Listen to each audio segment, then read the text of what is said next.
11 দলীয় জোটের শীর্ষ নেতা আল্লামা মামুনুল হক সাহেবের যে সিটে তিনি বিজয়ী হয়েছেন, যেখানে তিনি বিপুল ভোটে জয়যুক্ত হওয়ার কথা, সেই আসনটি কেড়ে নিয়েছে আওয়ামী লীগের দোসর জাতীয় পার্টি পরিবারের সদস্য ববি হাজ্জাজ। আজকের সেই ববি হাজ্জাজ সাহেব মন্ত্রী বনে গিয়ে অবৈধ ভোট চুরি করে তারপরে তিনি মামুনুল হকের বিরুদ্ধে হুঙ্কার ছুটছেন যে সমস্ত জায়গায় তিনি মামলা দিয়ে দিবেন, এবং মামলা দিয়ে তাকে কাবু করার চেষ্টা করছে একজন ভোট চোরকারী ব্যক্তি, যিনি নিজে ভোট চুরি করেছেন, লজ্জায় মাথা নত করে থাকার কথা। সেখানে তিনি একজন বিখ্যাত ইসলামিক স্কলার আলেমের বিরুদ্ধে তিনি মামলা করার হুঁশিয়ারি দেন, তাও কোন সময়, যেই সময়ে ফেসিবাদের পতন ঘটানোর পরে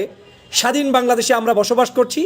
সেই সময় উনি মামুনুল সাহেবের বিরুদ্ধে মামলা দেওয়ার দুঃসাহস দেখিয়েছে। আজকের এই আল্লামা মামুনুল সাহেব একজন বিশিষ্ট ব্যক্তি, যিনি বর্তমান সময়ে বহু মানুষ যখন ওই 11 দলের বাইরে গিয়ে চাটাচাটিতে ব্যস্ত, ক্ষমতার লোভে ব্যস্ত, তখন তিনি ক্ষমতার দিকে না গিয়ে তিনি বাংলাদেশের আলেম সমাজ এবং এই জোটকে প্রাধান্য দিয়ে মূল্যায়ন করে এই জোটের পক্ষে অবস্থান নিয়ে আজকে তিনি নির্বাচন করে জাতির কাছে একজন শ্রেষ্ঠ সন্তানে রূপান্তরিত হয়েছেন।